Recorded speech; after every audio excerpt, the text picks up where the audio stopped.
嗨，大家好，我是 Alice， 欢迎回到我的频道 ADHD 大孩子，好久不见，我回来了。谢谢大家，就是一直支持我。4月底毕业之后，其实有经过一段低潮期。在还没毕业前呢，非常期待毕业。毕业之后，我反而有一点莫名的失落，就觉得自己好像还没准备好毕业。有一阵子没有拍片，回来第一个想法就是我要先拍哪一个主题。我重新去看大家的留言，还有私讯我一些问题，我发现药物还是比较多人关注的。那今天这支影片就要回答几个比较常见关于药物的问题。在开始之前呢，我还是想再次分享我关于药物的看法。首先呢，就是我是否接受药物，这是我个人选择。我觉得每一个人都需要去评估自己的状况，然后再做决定是不是要接受药物治疗。我也同意，不是每一个有 ADHD 的人都应该或必须去接受药物治疗。我希望这支影片不仅可以回答一些人对于药物的疑问，也可以减少一些人对于药物的偏见吧。那身为过来人，其实我也曾经对我药物有偏见。我曾经心理上很抗拒接受药物治疗吧，觉得好像吃药就是一种示弱吧。也曾因为吃药这件事，然后就觉得是不是我真的比别人差，或者比别人笨之类的。那之前有朋友会建议我，要不要试试看不吃药？也许多练习几次你就不需要吃药了。听听就好。我觉得只有真正经历过的人，才可以理解 ADHD 带给我们多少隐性障碍。当然不是吃了药就一切都好，没有药物没有这么神奇。我主修心理学确实带给我蛮大的帮助。总之，我觉得药物治疗呢，它是一个选择。那要不要去接受药物治疗呢？应该是基于全面性的评估跟考量，千万不要因为某篇针对性文章或是某某人说一句话说吃药不好啦，吃药是不负责任的，然后就决定不要吃药了。你的人生或是你的孩子，往往只有自己是最在意的。ADHD 不治疗是会直接影响寿命的，所以 ADHD 绝对不是只与专注力有关。要不要选择吃药也绝对不是只考量会不会让自己的成绩变好，或是会不会让孩子的成绩变好。它是ADHD 与情绪调节还有冲动控制都是有关联的。成年后的我觉得我们更要记得一件事，就是没有人应该为我们人生负责。我们要学习成长。其实很多时候我觉得我们确实还是有孩子的那一面吧。很久没拍片，我觉得今天自己话太多，然后我赶快进入主题吧。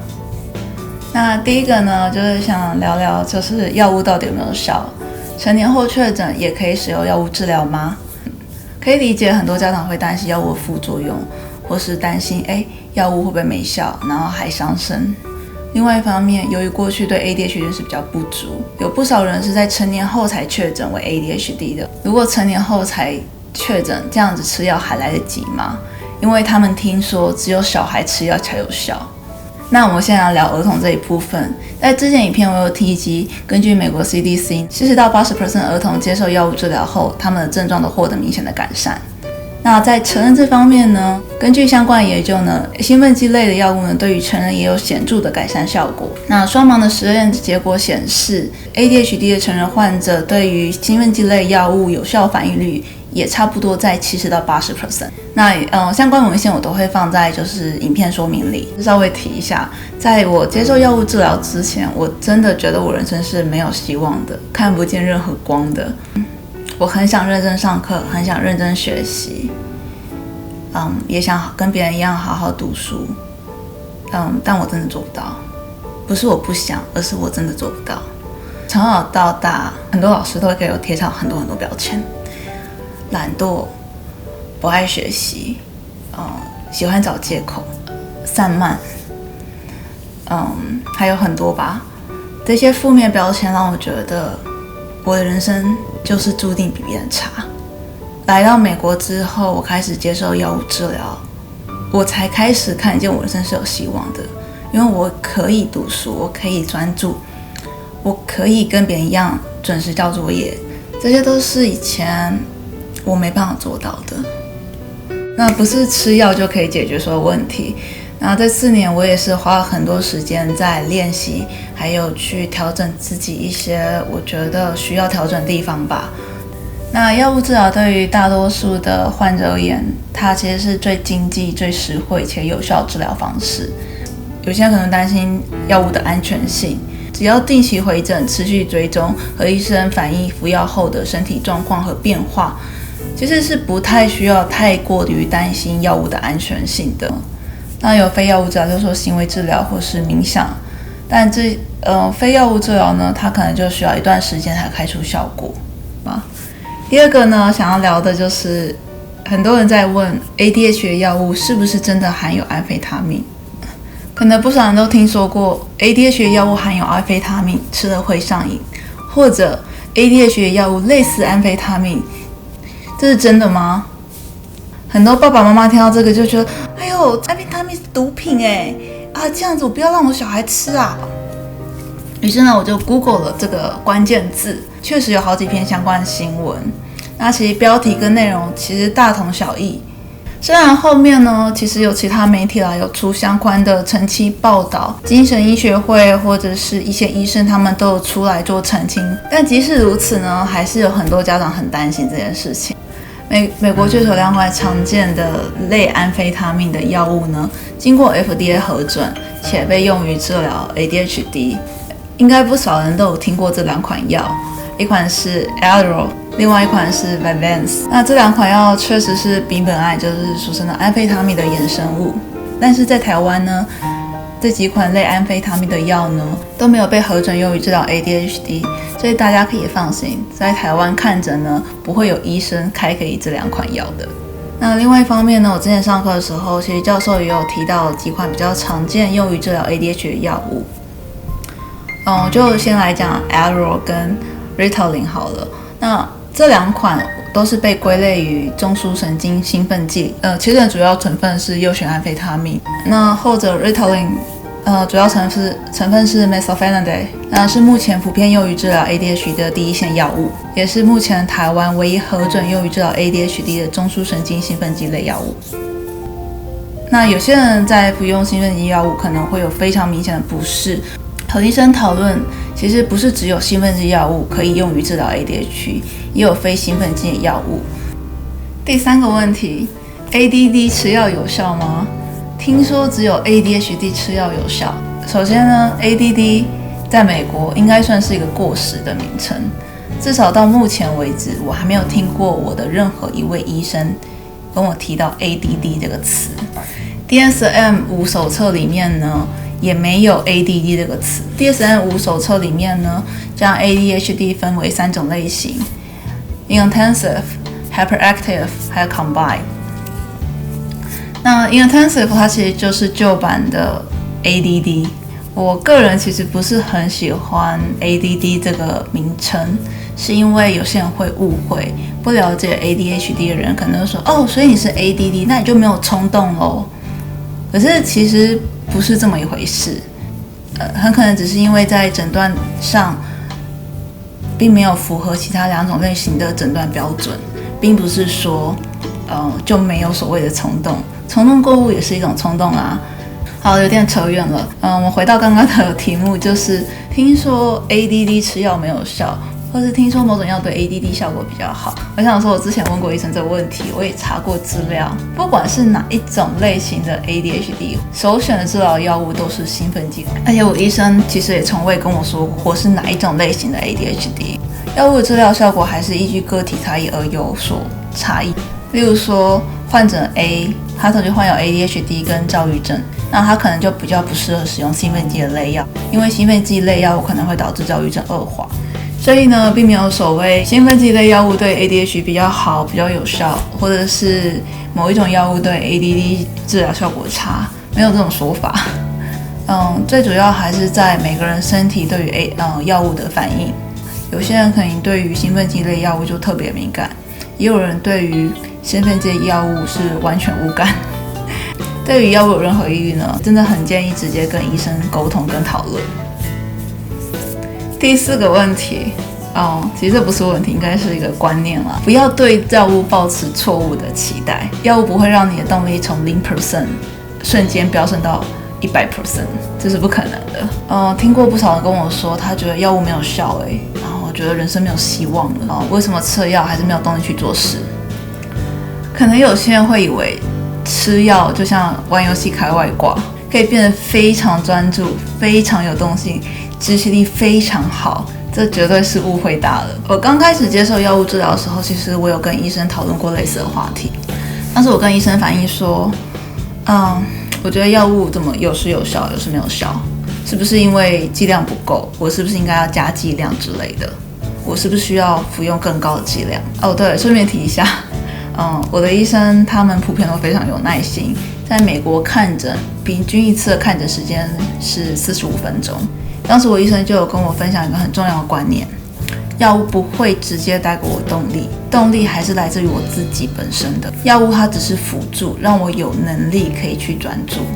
所以举个例子，假设我有一个作业很需要我尽快去完成它，可是我就是不想做这份作业，我心理上就是很排斥这份作业，我也没有任何的动力想去完成这份作业，我就只想玩手机耍废。那么吃药后呢，我并不会变得非常有动力去完成这份作业，比较有可能发生的情况就是我可以很专注的玩手机耍废。我觉得我目前遇到医生都还蛮有耐心的。之前有一个医生就是用戴眼镜来比喻，他说近视不戴眼镜，你上课肯定看不到黑板，戴眼镜后可以看得清楚。但是呢，戴眼镜后你要不要看黑板呢？然后专心上课，还是我自己去决定的？我自己去决定我要不要专心上课，我要不要看老师黑板写什么。我也遇过有人问我说，他觉得这吃药对他没效他吃完药还是没有办法整天专注我想说，那些没有 ADHD 所谓的正常人，他们也没办法一整天都处于专注的状态下。吃药不会让我们处在一整天都高度专注的状态，吃药也不会让我们马上就进入 hyperfocus， 就是过度专注的状态。所以呢，想要提醒大家的就是，不要对药物抱有错误的期待。ADHD 药物不会让你变聪明，虽然它被称为聪明药，它也不会让你一整天都保持高度专注。药物对于我们是一种辅助，它让我们有能力去专注，去完成我们需要完成的事情。此外，它可以改善情绪，减少冲动行为，在工作学习还有生活都可能为我们带来显著的改变。好，终于来到第5题了。第5题是因为最近就是台湾疫情嘛，所以有不少家长都会问我说，他们想了解是不是暑假或是现在在家可以让孩子停药。那在英文就是所谓的 drug holiday 或者是 medication holiday， 药物假期。先再一次提醒大家，不建议也不应该在没有和医生讨论的情况下擅自的停药，尤其如果已经稳定服用一段时间了，突然的减药或是停药，很可能会有一些严重的戒断症状。